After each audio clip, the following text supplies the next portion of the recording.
बात आ गई। Data management क्या होता है? डेटा को मैनेज किस तरह किया जाता है?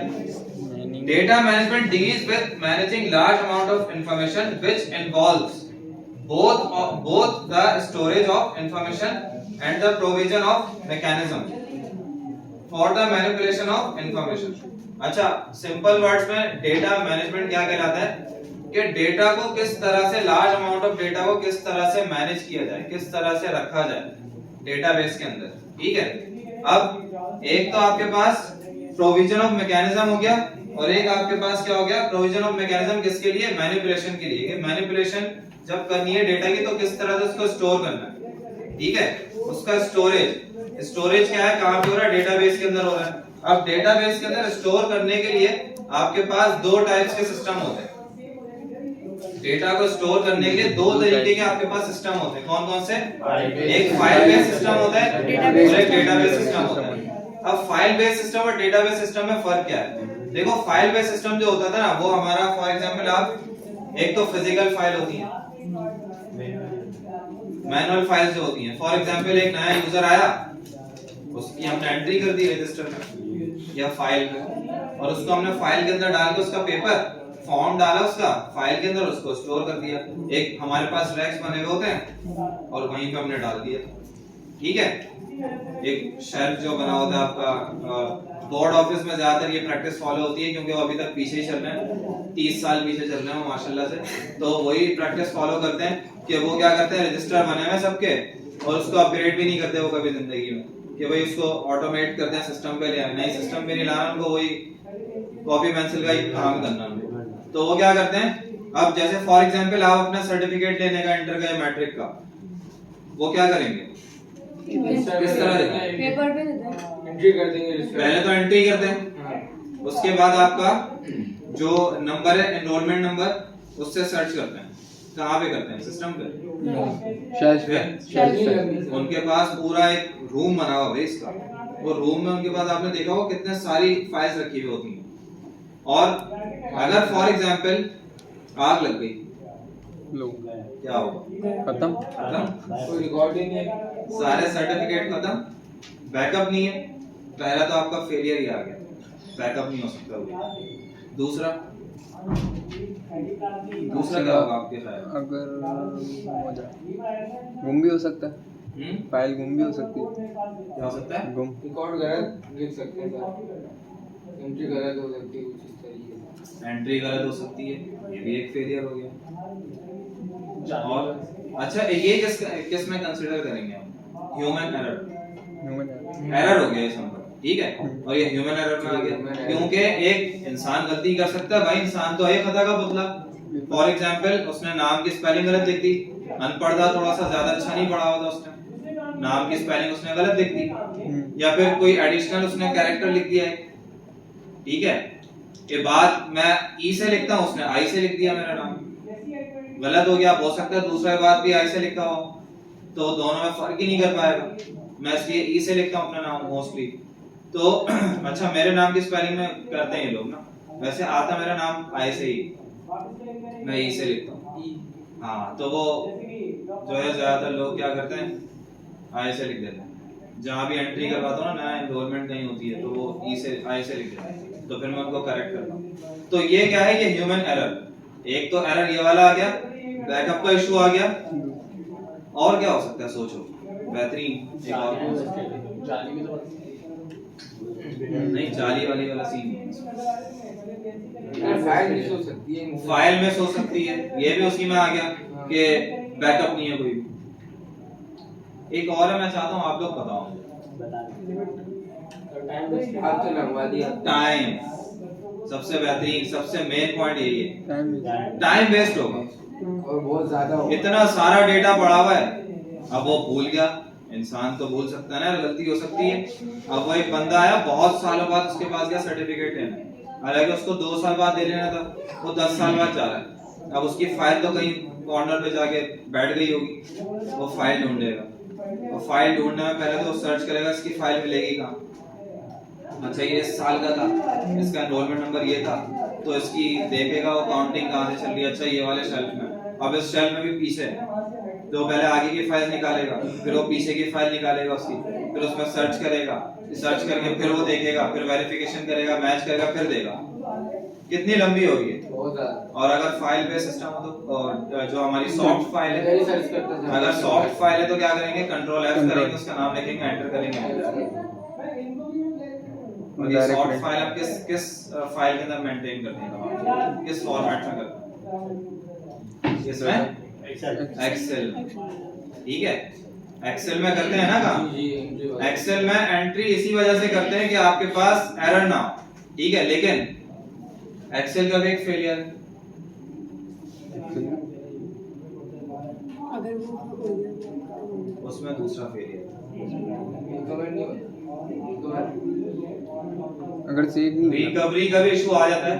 एक और चीज, अगर सेव नहीं किया डाटा, लेकिन रिकवर हो जाता है सही में। हाँ वही रिकवरी में ही आ गई। एक और हो जाता है।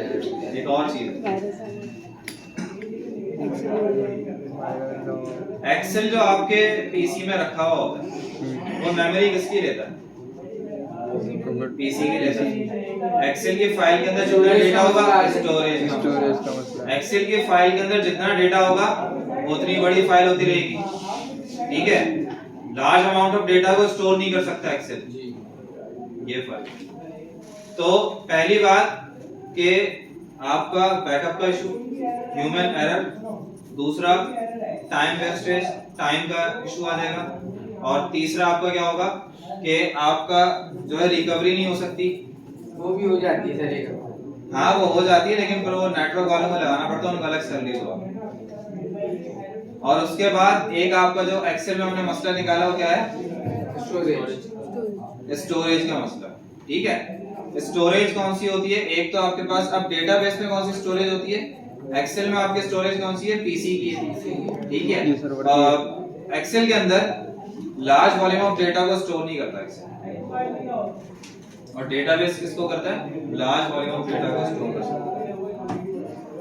तो ये आपका एक कॉन्सेप्ट है डेटाबेस में और एक्सेल। समझ में आ गई बात? फाइल बेस्ड सिस्टम में इसमें देखो, आपको मैंने इन शॉर्ट बता दिया और यहाँ पे लिखा हुआ है कि एक आपके पास पेपर फाइल होती है, मैनुअल फाइल होती है, कंप्यूटर फाइल होती है। मैनुअल फाइल कौन सी है? बोर्ड वाली, जो आप लिखते हो मैनुअली, पेन से लिखते हो, पेपर वाली। और जो कंप्यूटर फाइल है कौन सी है? एक्सेल की होगी। टाइम प्रॉब्लम्स क्या होती हैं देख लो, यहाँ पे लिखा हुआ है। टाइम कंज्यूमिंग, बहुत ज्यादा टाइम वेस्टेज है। ठीक है, यार हेक्टिक हो जाता है बहुत ज्यादा, दिमाग परेशान हो जाता है बंदा, यार क्या करूं, सर में दर्द हो रहा है मेरे, मिल नहीं रहा रिकॉर्ड। ठीक है, परेशान करने वाली चीज जो होती है ना उसको कहते हैं एरर। तो ये देखो ना ये किस तरीके से करना है, वो बेचारा ये तो बोर्ड ऑफिस वाला ही लग रहा है। हल क्या होता होगा अगर कोई फाइल नहीं मिलती होगी? सोचो, फाइल नहीं मिलती होगी तो हल क्या होता होगा? दूसरी फाइल बनाते होंगे। भाई क्या बेटा वो वाला हल तो कब का हो गया, वो वो रह गया। दोबारा से फलस्तीन के झंडे दिखा के और वो बैनर दिखा के ना फिर से वही रिकवरी कर रहे हैं अपनी पुरानी वाली, वेस्ट कर दी promotion. File based systems data recovery, अभी देखा। ठीक है, security problem, database system. Solve issue को हैंडल सबसे पहला पॉइंट क्या लिखा हुआ है? Solve issue handling large large volume volume of data को स्टोर कर सकता है, ये वाला इशू सॉल्व हो गया आपका। दूसरा, used to store data in different organization, organized manner में डेटा को स्टोर कर सकता है आराम से, एक फॉर्मेट में कर सकता है। ठीक है, तीसरा, allow quick and easy management of data, आराम से आप मैनेज कर सकते हो, डेटा को एक्सेस कर सकते हो, इजी हो जाता इजी है। हो जाता है। Fourth, data is more permanent and long lasting, security का और आपका स्टोरेज का, और डेटा जो आपका लॉस हो जाता है उसका मसला, सारे मसले इसमें सॉल्व होगा किसमें? डेटाबेस सिस्टम में। ठीक है, आगे चलते हैं। एडवांटेजेस क्या है? The amount of redundancy, amount of redundancy. Redundancy क्या है? MySQL में बताया था बेटा, तो मैंने कहा था याद रख लो इसको जरा। क्या है रिडंडेंसी? रजिस्टर में लिखो देंगे ना इसमें जो नया वाला है। रिडंडेंसी क्या है? रिड्यूस डेटा रिडंडेंसी क्या है बताओ? लास्ट क्लास कह रहा हूँ, MySQL में बताया था। MySQL का रजिस्टर बोला हुआ लिखा है फाइल बेस्ड सिस्टम टाइम हो गया। हाँ नॉर्मलाइजेशन हाँ नॉर्मलाइजेशन कहाँ से आ गई? नहीं लिखा हुआ है फाइल बेस्ड सिस्टम भाई डेटा की रिपीटेशन या डुप्लीकेशन ऑफ डेटा।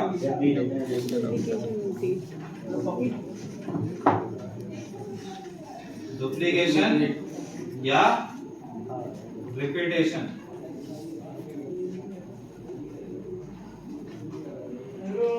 रिपीटेशन की स्पेलिंग देखिए ना, शायद मैंने गलत लिख दी है। डेटा रिडंडेंसी क्या कहलाता है? डुप्लीकेशन ऑफ डेटा, एक ही डेटा का दोबारा से रिपीट होना। ठीक है, ये डेटा रिडंडेंसी कहलाता है।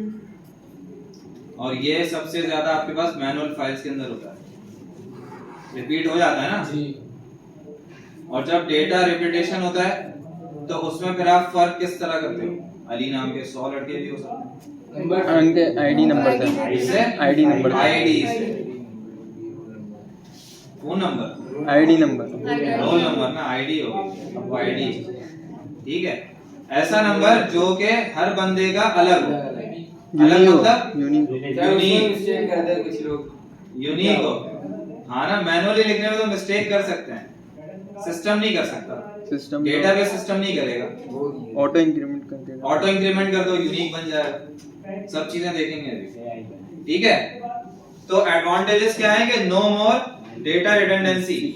ठीक है, डेटा रिडंडेंसी खत्म हो जाएगी आपकी, डेटा रिपीटेशन, डेटा डुप्लीकेशन खत्म हो जाएगी। सेकंड क्या कह रहा है?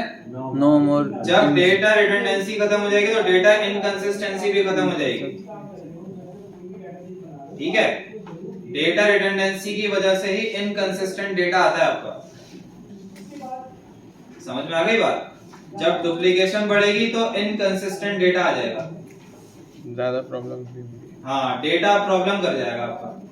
मैनिपुलेशन में कुछ और डेटा आ जाएगा, आपको समझ में ही नहीं आएगा। हर एक यूजर का यूनिक डेटा नहीं होगा। सही नहीं